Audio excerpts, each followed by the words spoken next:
할렐루야. 우리 옆에 있는 분하고 인사하겠습니다. 잘 오셨습니다. 예, 잘 오셨습니다. 예. 예, 저를 보십시오. 꿈이 뭐예요? 천국을 가는 거. 예. 꿈이 뭐예요? 너는 꿈이 뭐니? 라고 이렇게 물어볼 때, 예전에는 제가 어렸을 때는 많은 아이들이 대통령입니다. 혹은 과학자입니다. 또 혹은 뭐 운동선수입니다. 라고 많이 얘기했어요. 저희 어릴 때 꿈은 차범근 선수 같은 멋있는 축구 선수가 되는 게 꿈이었어요. 근데 그건 꿈이었고 실력이 안 되져서 축구 선수가 되지는 못했습니다. 근데 요즘 어린 아이들한테 너는 꿈이 뭐니? 라고 물어보면 많은 아이들이 말하는 그 꿈 중에 유명한 유튜버가 되는 거. 네. 유튜브를 통해서 많은 사람들을 확보하고 그것으로 돈 많이 버는 것들을 꿈꾼다는 거죠. 또 연예인이 되는 것, 이걸 꿈꾸고요. 또 어떤 친구들은 돈 많이 버는 스포츠 선수가 되는 게 꿈인 거예요. 손흥민 같이, 또 추신수 같이 이런 유능하고 훌륭하고 멋있는 프로 선수가 되면 정말 어마어마한 많은 돈을 받는다라고 하는 거죠. 근데 그것을 놓고 많은 친구들이 꿈꾸고 있다라는 거죠. 여러분들이 어렸을 때의 꿈은 무엇이었습니까? 지금의 모습이 그 어릴 때의 꿈처럼 이루어져 있습니까? 아마 많은 분들이 그러지 않을 거예요. 그러면 지금 꿈은 무엇입니까? 여러분들에게 지금 꿈이 무엇입니까? 라고 제가 여쭤보면 어쩌면 많은 분들이 이렇게 대답하실지 모릅니다. 이 나이에 무슨 꿈은 무슨 꿈이야. 그냥 우리 새끼들, 우리 자녀들, 우리 손자, 손녀 건강하게 잘 자라고, 우리 아들, 우리 며느리 좋은 직장, 우리 딸 좋은 직장 잘 다니고, 아까 우리 집사님 말하는 것처럼 건강하게 살다가 어디 가는 거야? 천국 가는 거. 그게 꿈이면 꿈이지. 이 나이에 무슨 꿈이야. 그냥 하루하루 사는 거지. 혹시 이렇게 대답하지 않으실런지 모르겠어요. 세상의 사람들은 안정된 직장, 좋은 집, 좋은 차, 먹고 싶은 거 다 먹고 하고 싶은 거 다 할 수 있는 돈에 대해서 걱정하지 않는 부자가 되는 것들을 대부분 꿈꿔요. 그게 나쁘다는 것은 아닙니다. 그게 잘못됐다라고 하는 것은 아니에요. 그런데 혹여 우리도, 예수 믿는 우리도 그 세상의 사람처럼 좋은 집, 안정된 직장, 좋은 차, 걱정하지 않는 돈을 가지고 있는 것을 꿈꾸고 있다라고 한다면, 하나님께 기도하고 있다라고 한다면 잘못된 것은 아니지만 성도의 본연의 모습은 아니라는 거죠. 그렇다면 성도로서 여러분들의 꿈은 뭐예요? 장로로서, 집사로서, 권사로서, 성도로서 꿈이 뭐예요? 꿈이라는 이 단어를 교회에서 자주 쓰는 용어로 바꾸면 비전이라는 것으로 바꿔볼 수 있어요. 우리 비전은 뭐예요? 성도로서 우리가 꿈꾸는 것, 그것이 무엇이든 그 꿈은 교회의 꿈에 맞춰줘야 되는 거예요. 또 교회의 꿈은 하나님의 꿈에 맞추어져 있어야 한다는 거죠. 그렇지 않으면 내가 성도임에도 불구하고 부수적인 것을 쫓아가게 돼 있어요. 하나님이 주시고 하나님이 원하시고 하나님이 바라시는 그 하나님의 뜻보다 그 뜻을 이루어내기 위해서 하나님이 주시는 부수적인 것들, 그걸 더 바란다는 거죠. 교회도 마찬가지예요. 교회의 꿈이 하나님의 꿈에 맞춰져 있지 않다면 교회임에도 불구하고 교회됨을 잃어버린다는 거죠. 그 세상의 어떤 기관처럼 돼버린다는 거예요. 그래서 꿈이라고 하는 것, 비전이라고 하는 것, 이건 내가 성도라고 한다면 나이와 상관없이 죽는 날까지 내가 그걸 붙들고 기도하고 간구하고 애써야 한다는 거죠. 오늘 본문의 말씀은 우리 예수님께서 부활하신 후 승천하시면서 제자들에게 지상에서 하신 마지막 말씀이에요. 땅에 계실 때 마지막으로 제자들에게 하셨던 말씀이 무엇이냐? 오직 성령이 너희에게 임하시면 너희가 권능을 받고 예루살렘과 온 유대와 사마리아와 땅끝까지 이르러 내 증인이 되리라 하시니라. 그래서 제자들은 이 말씀을 예수님의 지상명령이라고 하는 것은 반드시 이뤄내야 할 명령이라고 하는 거죠. 그것을 예수님의 지상명령으로 받고 예수님의 증인으로서 복음을 전한다는 거예요. 그래서 어디까지 가요? 순교의 자리까지 가는 거예요. 성경에는 기록되어 있지 않지만 많은 제자들이 복음을 가지고 복음을 전하다가 순교해요. 사도 요한 빼고는 나머지 모든 제자들이 다 순교당해요. 어떤 제자는 돌에 맞아 죽기도 하고, 어떤 제자는 십자가에 거꾸로 매달려 죽기도 하고, 어떤 제자는 이 살 껍데기가 다 벗겨질 정도로 다 벗겨져서 순교를 당하기도 하고, 어떤 제자는 창에 찔려 죽기도 하고, 어떤 제자는 칼에 찔려 죽기도 한다는 거예요. 왜 그랬을까? 그것을 예수님의 지상명령으로 받았기 때문이라는 거예요. 내가 죽는다 할지라도 주님께서 내게 주신 그 말씀을 붙들고 내가 이뤄내리라. 그래서 순교의 자리까지 간다는 거죠. 오늘 본문을 보면 좀 흥미로운 게 있어요. 그게 뭐냐? 뒷부분에 보면 내 증인이 되라 라고 명령의 말씀이 아니에요. 명령의 말씀이 아니라 뒷부분에 보면 뭐라고 되어 있어요? 내 증인이 되리라 그러니까요. 나는 주의 복음을 붙들고 내가 순교의 자리까지 갈 거야 라고 하는 주의 명령이라고 생각하고 가는 개념이 아니라는 거예요. 되리라 라고 하는 것은 미래형이에요. 누구에 의해서 만들어진다라고 하는 거죠. 그 얘기는 증인의 삶의 주체가 내가 아니라 제자가 아니라 누구라는 거예요? 성령님이라는 거예요. 비록 내 육신의 입술과 내 삶을 통해서 복음이 전하여지지만 그렇다고 내가 증인으로서 복음의 능력을 나타내는 것이 아니라는 거죠. 누가요? 성령님이 나를 사용하여서 이 육체를 통하여 복음을 전하게 하고 이 육체로 하여금 그러한 삶을 살도록, 그래서 성령님이 나를 통하여 복음의 능력을 나타내실 것이라는 거예요. 그렇게 내가 너를 만들어 가겠다는 거죠. 그래서 앞에 부분이 뭐라 그래요? 성령이 너희에게 임하시면, 그렇게 말씀하고 있는 거예요. 여러분은 성령을 받으셨어요? 대답이 없으세요? 성령을 받으셨어요? 아멘. 증거가 뭐예요? 내가 성령 받은 증거가 뭐예요? 말씀 따라 사는 것. 그 말씀이 어디 있어요? 말씀 따라 살아, 그것이 성령의 증거다라고 하는 게 어디 있어요? 내가 성령 받은 증거. 예전에 어떤 교파에서 내가 성령 받은 증거를 이거를 해야 된다고 얘기했어요. 뭐요? 방언.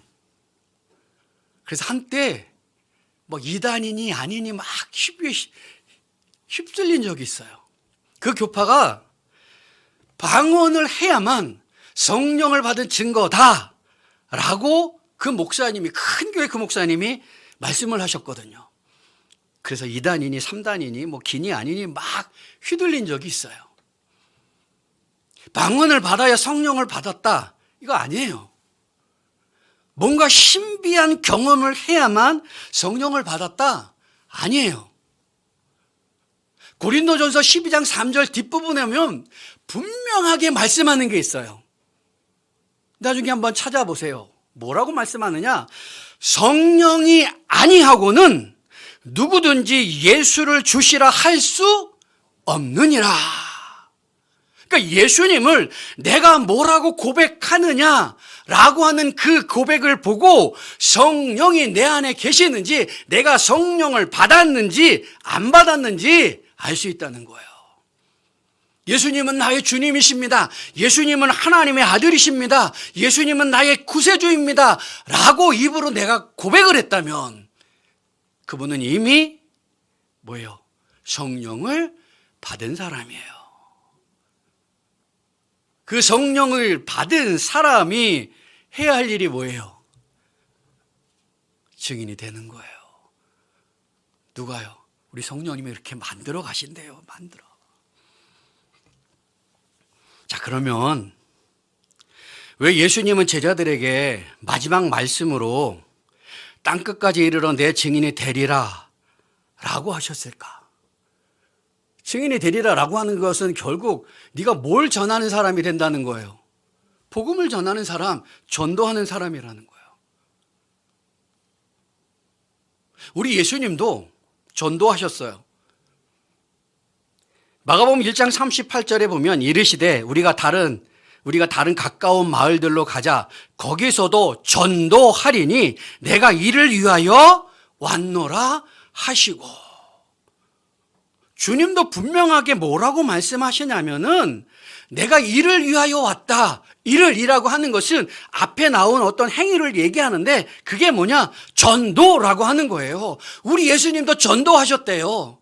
그래서 제자들에게 다른 마을로 가자. 거기 가서도 전도하자. 라고 얘기하시는 거예요. 예수님도 전도를 위하여 오셨기 때문에 제자들 역시 예수님을 전하는 증인으로서 전도의 삶을 살아내기를 우리 주님은 원하셨다는 거죠. 그래서 제자들에게 마지막에 그 말씀을 통해서 너희들은 예수 나의 증인이 될 거야. 그러니 그런 증인의 모습을 가지고 땅끝까지 가서 뭐 하라는 거예요? 복음을 전파하라. 그래서 주님이 원하시는 건 뭐예요? 결국은 이 땅 가운데 누구로? 예수의 사람들로 충만하게 되는 것. 이 땅 가운데 복음으로 충만하게 되는 것. 이 땅 가운데 그 복음의 말씀으로 예수의 그 말씀으로 예수의 그 생명으로 정복되어지는 것. 그것이 예수님의 꿈이에요. 예수님의 비전이에요. 그래서 마지막에 승천하시면서 제자들에게 남겨주신 말씀이 성령이 너희에게 임하시면 내 증인이 될 거야.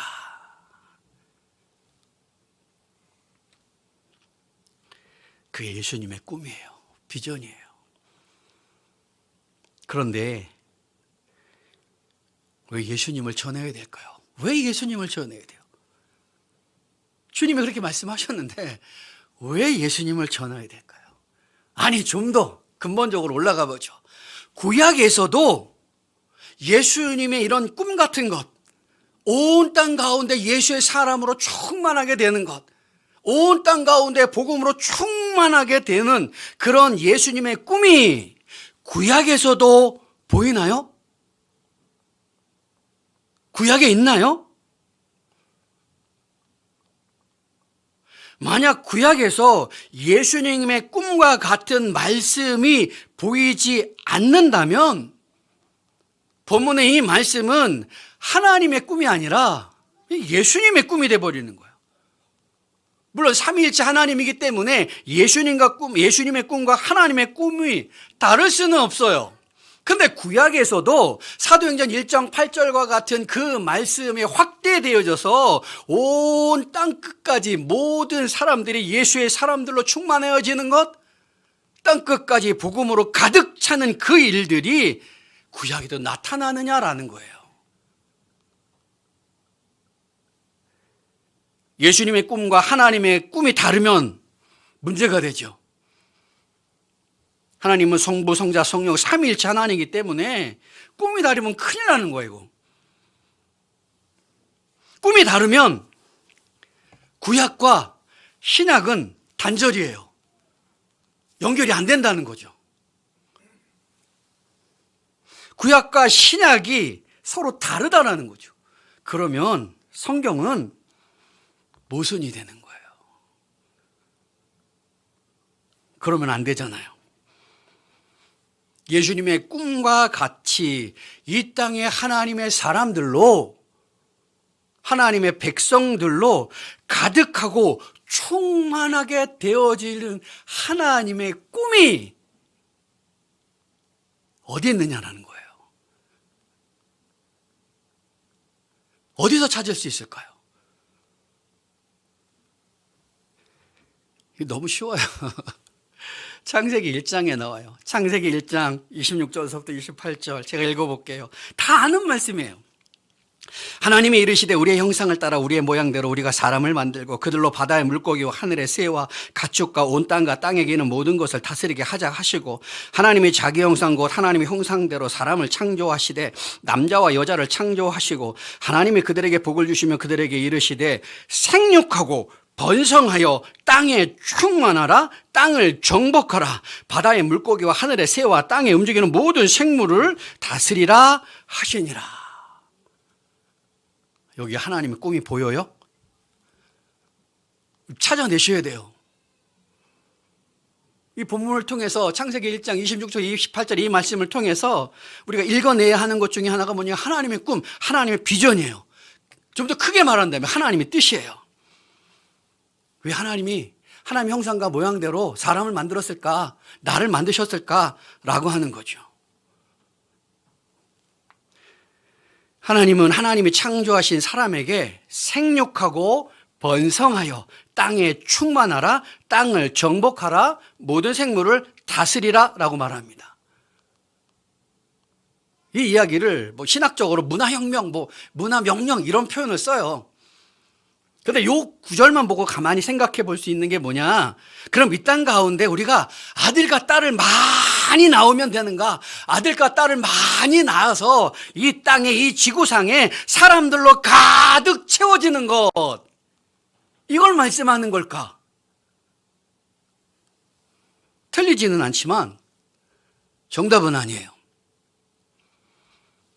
왜냐? 창세기 1장 26절에서 28절에 보여준 하나님의 꿈, 하나님의 비전은 하나님의 형상과 모양대로 창조된 하나님의 자녀들, 하나님의 백성들, 하나님의 사람들이 하나님이 창조하신 세상 가운데 가득 채워지는 거야. 그냥 사람이 아니라요, 하나님의 백성, 하나님의 사람들, 하나님의 자녀들로 가득 채워지는 거예요. 그래서 타락하기 이전에 아담과 하와가 낳는 모든 아들과 딸들, 그들은 다 하나님의 자녀예요. 하나님의 백성이에요. 타락하기 전에 그들이 자녀들 낳는 모든 자녀들이 하나님의 자녀예요. 그들이 땅에 충만해지는 것, 그 땅에 정복해서 만물을 다스리는 삶 자체를 통해서 하나님은 영광 받으시는 거예요. 찬송 받으시는 거예요. 이게 하나님의 꿈인지를 어떻게 알 수 있을까요? 창세기 1장 26절에서부터 28절에 나오는 하나님의 자녀들, 하나님 백성들, 하나님의 사람들로 이 땅 가운데 가득 차지는 것, 그게 하나님의 꿈인 걸 어떻게 알 수 있어요? 어떻게 알겠냐? 성경이 말씀하니까 알리. 그걸 알 수 있는 방법이 있어요. 알 수 있는 구절이 있어요. 마지막 날을 생각을 해보세요. 하나님이 주실 새 하늘과 새 땅, 거기 누가 살아요? 거기 누가 살아요? 그렇죠, 하나님의 백성들. 주님이 재림하실 때 그냥 재림만 하시는 게 아니잖아요. 재림하시면서 뭐예요? 심판하세요. 주님 재림하시면서 불로 심판해요. 베드로후서 3장 10절, 그러나 주의 날이 도적같이 오리니 그날에는 하늘이 큰 소리로 떠나가고 물질이 뜨거운 불에 풀어지고 땅과 그 중에 있는 모든 것이 드러나리라. 주님의 재림하시는 그 날에 기존에 있었던 이 세상과 이 하늘과 이 땅과 모든 것이 다 뒤집어지는 거예요.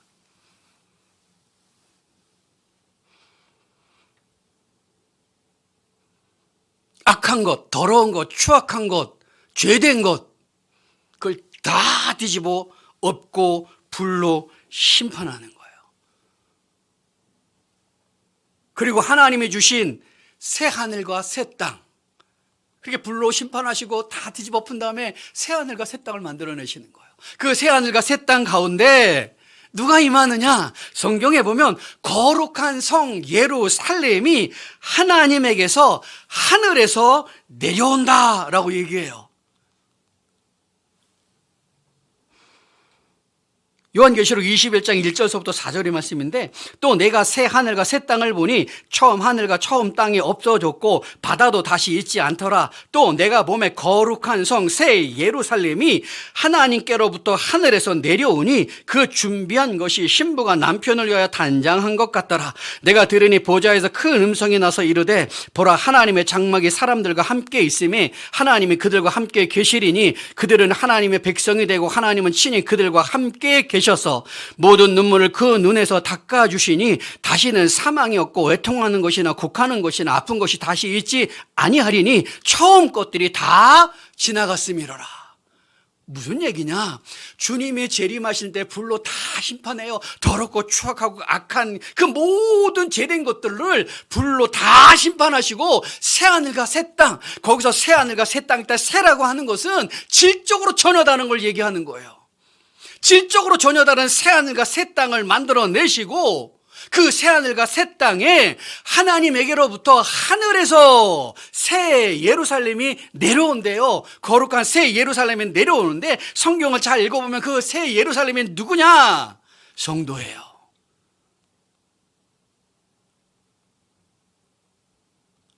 그 새 예루살렘은 어디 있던 거예요? 하나님에게서 내려온대요. 하늘에서. 어디에 있던 거예요? 천국에. 천국에 있던 성도들이 내려와서 하나님이 주신 새 하늘과 새 땅에 하나님과 영원히 함께 사는 거예요.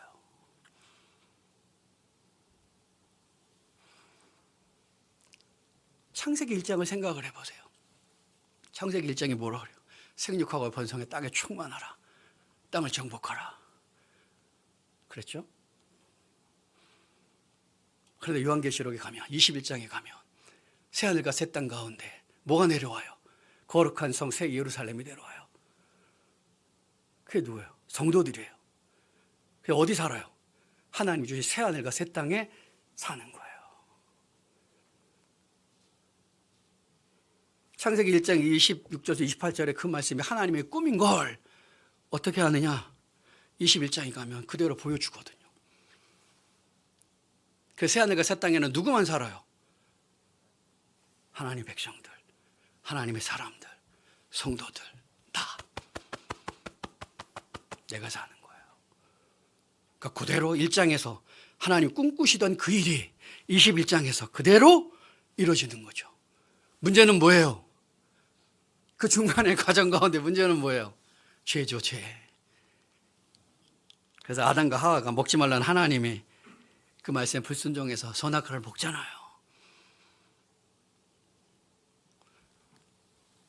그래서 아담과 하와는 타락해요.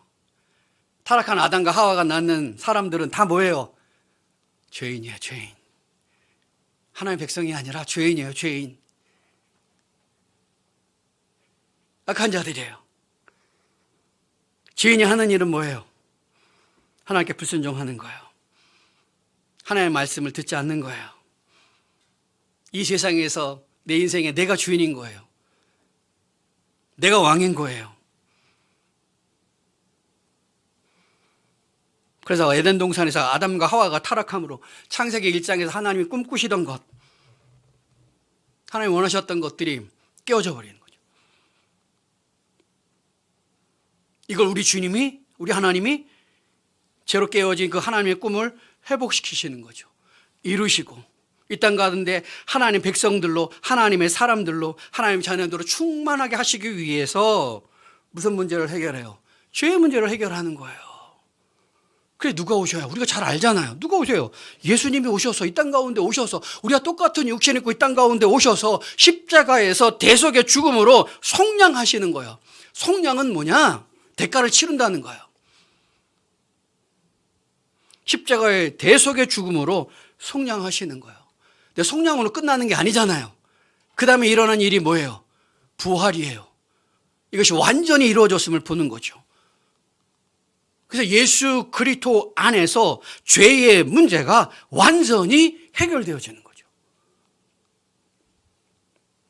그래서 사도행전에 이렇게 말해요.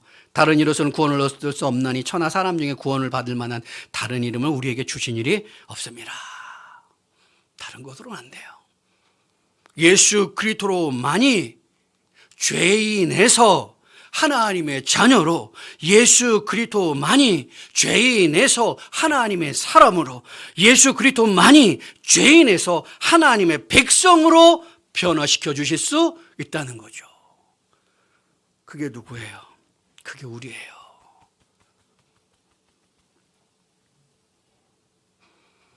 그래서 우리는 이 땅을 살아가면서 내 나이와 상관없이 갖고 있는 꿈이 있어야 돼요. 그 꿈이 뭐예요? 이 땅에 하나님의 사람들로 가득 차는 거예요. 아니, 밖에까지 말고 이 교회 안에, 남서울 우리 교회 안에 하나님의 사람들로 가득 채워지는 것, 그게 내 비전, 내 꿈이 되어야 한다는 거예요. 그건 하나님께서 자 이제 올라오너라 라고 하시는 그 순간까지 놓지 말아야 할 우리 꿈이라는 거예요. 나이와 상관없어요. 직분에 상관없어요. 끊임없이 붙들고 기도하고 간구하고 끊임없이 하나님의 말씀을 붙들고 나가는 거예요. 성경에 전도라고 표현하죠. 우리가 많이 전도를 두려워해요. 무서워해요. 전에 섬기던 교회에서 어느 집사님이 와서 저한테 그랬어요. 목사님, 부탁이 있어요. 왜요? 무슨 부탁이에요? 그랬더니 전도하란 말만 하지 말래요. 그때 교회 분위기가 너무너무 좋았어요. 성도들 사이가 너무너무 좋았어요. 그게 느껴질 정도로. 그러니까 그 집사님이 그러시는 거야. 목사님, 다른 거 다 하라 그래도 다 할 거예요. 헌금 많이 하라 그래도 헌금 많이 할 거고, 뭐 화장실 청소하라 그래도 화장실 청소하고, 뭐 하라 그래도 다 할 수 있어요. 근데 제발 전도하라는 말씀만 하지 마세요. 새로운 사람이 오면 서먹해요. 어색해요. 지금 우리 너무너무 분위기 좋은데 여기에 그분이 들어오면 이 분위기가 깨질까 봐 두려워요. 제가 뭐라 그랬을까요? 그러죠. 그렇게 합시다. 그랬을까요? 혼냈죠. 또 어느 집사님이 이런 얘기를 해주셨어요. 초등학교 아이들 전도하기 위해서 학교 앞에 갔어요. 애들한테 뭐 사탕도 주면서 전도하면서 어떤 친구의 이제 전화번호를, 야, 너 다음 우리 교회 왔으면 좋겠다. 혹시 너 전화 있니? 전화번호가 뭐야? 받아 적었어요. 그 다음날 그 꼬마하고 경찰관하고 엄마 아빠가 대동해서 그 교회를 찾아왔어요. 왜 찾아왔을까요? 개인보호법 위반, 개인정보 위반, 이렇게 찾아왔어요. 그만큼 전도하기 힘들어요. 힘들지만 우리가 해야 될 일이라는 거예요. 많은 교회들이 힘들어해요. 어려워해요. 전도 안 된다 그래요. 그런데 그 속에서도 부흥하는 교회 있어요. 그 부흥하는 교회가 남설 우리 교회가 될 수 있기를 주님의 이름으로 축원합니다. 그래서 주님이 승천하신 마지막 남긴 게 뭐예요? 땅끝까지 이르러 내 증인이 되리라. 이걸 놓치면요, 우리 성도로서, 교회로서 가장 중요한 거 놓치는 거예요. 자꾸 다른 것만 잡으려고 그래요. 우리 비전은 무엇인지요? 우리가 무엇을 꿈꾸며 소망하고 기도하고 애쓰고 있는지요? 우리의 꿈은 교회 꿈에 맞춰져야 되고, 교회 꿈은 하나님 꿈에 맞춰져야 돼요. 우리가 이 세상 살아가면서 일하고 장사하고 사업하고 자녀들 공부시키고 자녀들 좋은 대학 보내고 좋은 직장 가게 해달라고 기도하고 간구하고 애청하며 하나님 앞에 애썼던 모습의 이유가 뭐예요? 그렇게 한 이유가 뭐예요? 잘 먹고 잘 살기 위해서? 아니잖아요. 만약에 잘 먹고 잘 살기 위해서만이라고 한다면 우리가 세상 사람들과 다를 게 뭐가 있어요? 그것 자체가 나쁘다는 게 아니에요. 그거 놓고 기도하는 거 나쁘다는 게 아니에요. 근데 그게 목적이 되어져서는 안 된다는 거죠. 성도의 목적이 되어져서는 안 된다는 거예요. 꿈이 되어져서는 안 된다는 거예요. 좋은 직장 가는 것, 안정된 직장 가는 것, 연봉 많은 직장 가서 잘 사는 것, 그게 우리 자녀를 향한 내 꿈이 되어서는 안 된다는 거예요.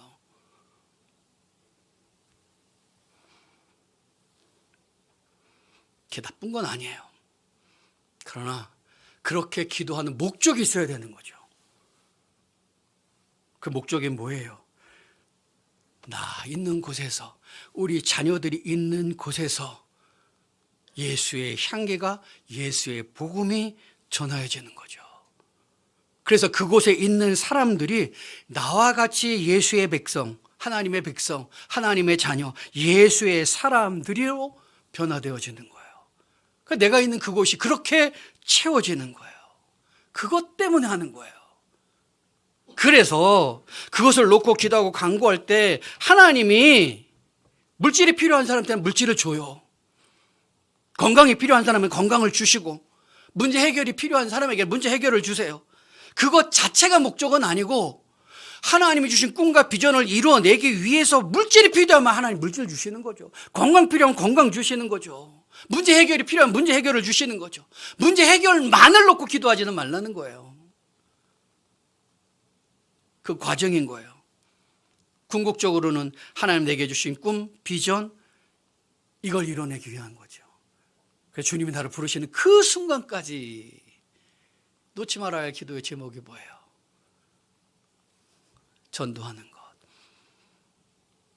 선교하는 것, 이거예요. 그걸 놓고 자녀들을 위해서도 기도해 주세요. 우리 자녀들이 잘 먹고 잘 사는 것에만 머물러 있지 않고 그 삶이 복음을 전하는 삶이 되어지도록 그걸 놓고 기도해 주는 거죠.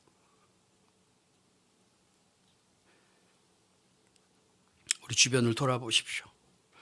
여전히 자기죄로 죽어가는 많은 사람들이 있어요. 외면하지 마세요. 작년에 주신 생명노트 있잖아요. 잘 활용하고 계세요?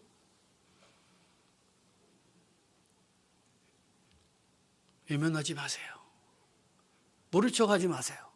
혹여 가족 중에 예수 안 믿는 가족이 있다면 가슴을 치면서 기도하세요. 정말로 천국이 있다라고 믿으신다면, 지옥이 있다라고 믿으신다면, 사랑하는 우리의 자녀들이, 사랑하는 우리의 손자 손녀들이, 사랑하는 내 친구가, 사랑하는 우리의 친인척이 지옥 가는 걸 어떻게 그냥 놔둘 수 있겠어요?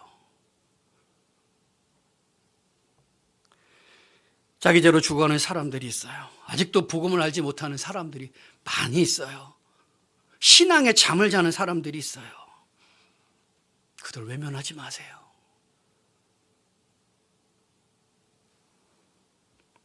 그들을 내 가슴에 품고 그들을 놓고 기도하며 간구하며 내 주변의 많은 사람들에게 전도하고 선교하고 사랑을 베풀며 사는 것이 우리 할 일이고 우리 꿈이어야 되고 우리 비전이어야 합니다.